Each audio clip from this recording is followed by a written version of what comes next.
Welcome viewers. এই ভিডিওতে আলোচনা করতে যাচ্ছি পশ্চিমবঙ্গ সরকারের সমস্যা সমাধান জনসংযোগ কর্মসূচি সম্পর্কে। দুয়ারে সরকার এবং পাড়ায় সমাধান এর অভূতপূর্ব সাফল্যের পরে রাজ্যের প্রতিটি মানুষের কাছে সরকারি পরিষেবা পৌঁছানোর উদ্দেশ্যে মাননীয় মুখ্যমন্ত্রী মমতা বন্দ্যোপাধ্যায়ের ঐকান্তিক উদ্যোগে সমস্যা সমাধান জনসংযোগ কর্মসূচি এবার গ্রামে গ্রামে।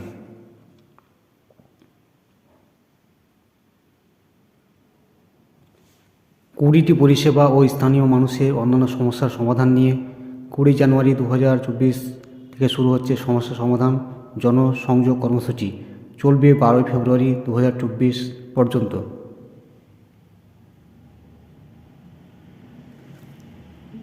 এই সমস্যা সমাধান জনসংযোগ কর্মসূচির পরিষেবাগুলি হল লক্ষ্মীর ভাণ্ডার, ভবিষ্যৎ ক্রেডিট কার্ড, খাদ্যসাথী, স্বাস্থ্যসাথী, প্রতিবন্ধকতার শংসাপত্র, কাস্ট সার্টিফিকেট, মেধাশ্রী, শিক্ষাশ্রী, কন্যাশ্রী, রূপশ্রী, মানবিক, বিধবা ভাতা, কৃষক বন্ধু, ঐক্যশ্রী, স্টুডেন্ট ক্রেডিট কার্ড, মৎস্যজীবী নিবন্ধীকরণ, পাট্টার জন্য আবেদন, বার্ধক্য ভাতা, পশ্চিমবঙ্গ পরিযায়ী শ্রমিক কল্যাণ প্রকল্পের নিবন্ধীকরণ, হস্তশিল্পী ও তাঁত শিল্পীর অনলাইন রেজিস্ট্রেশন, এছাড়াও অন্যান্য স্থানীয় সমস্যা এবং অভিযোগের সমাধান এই সমস্যা সমাধান জনসংযোগ কর্মসূচির মাধ্যমে করা হবে।